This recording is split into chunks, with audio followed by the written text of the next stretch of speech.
സംസ്ഥാനത്തെ വൈദ്യുതി പ്രതിസന്ധിയിൽ പ്രതികരണവുമായി മന്ത്രി സണ്ണി ജോസഫ്. ദീർഘകാല കരാർ റദ്ദാക്കപ്പെട്ടതാണ് പ്രതിസന്ധിക്ക് ഇടയാക്കിയ ഒരു കാരണമെന്ന് മന്ത്രി പറഞ്ഞു. കരാർ പാലിക്കാനോ നടപ്പാക്കാനോ പിണറായി സർക്കാർ തയ്യാറായിരുന്നില്ലെന്ന് മന്ത്രി കുറ്റപ്പെടുത്തി. നിലവിൽ സംസ്ഥാനത്ത് പകലും രാത്രിയും വൈദ്യുതി വാങ്ങാൻ നിർബന്ധിതരായിരിക്കുകയാണ്. പകൽ 1 പൈസയ്ക്ക് വാങ്ങുന്ന വൈദ്യുതി രാത്രിയിൽ 10 രൂപയ്ക്ക് വാങ്ങേണ്ടി വരുന്നുവെന്നും മന്ത്രി പറഞ്ഞു. പകൽ സമയത്ത് ഉൽപാദനം കൂടുതലാണ്, ഉപയോഗം കുറവാണ്. പകൽ സമയത്ത് അതേസമയത്ത് ഇത് സ്റ്റോർ ചെയ്യാൻ നമുക്ക് സംവിധാനമില്ല.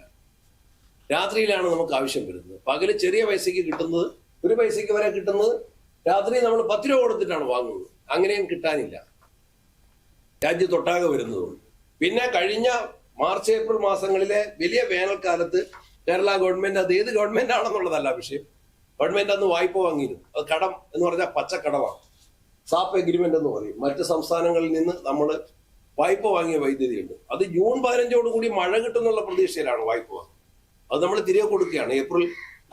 സെപ്റ്റംബർ 15 വരെ തിരികെ കൊടുക്കണം. അപ്പൊ നമ്മളിപ്പോ ഞാൻ സാധാരണഗതിയിൽ ഇപ്പൊ പ്രത്യേക നിർദ്ദേശം കൊടുത്തു. സർക്കാരിന് ഇത് വലിയ ബാധ്യതയാണെന്നും അദ്ദേഹം പറഞ്ഞു. ലോകകപ്പ് കാണാനുള്ള ക്രമീകരണങ്ങൾ നടത്തുന്നുണ്ടെന്നും ആവശ്യമുള്ള നിർദ്ദേശം നൽകിയിട്ടുണ്ടെന്നും സണ്ണി ജോസഫ് വ്യക്തമാക്കി.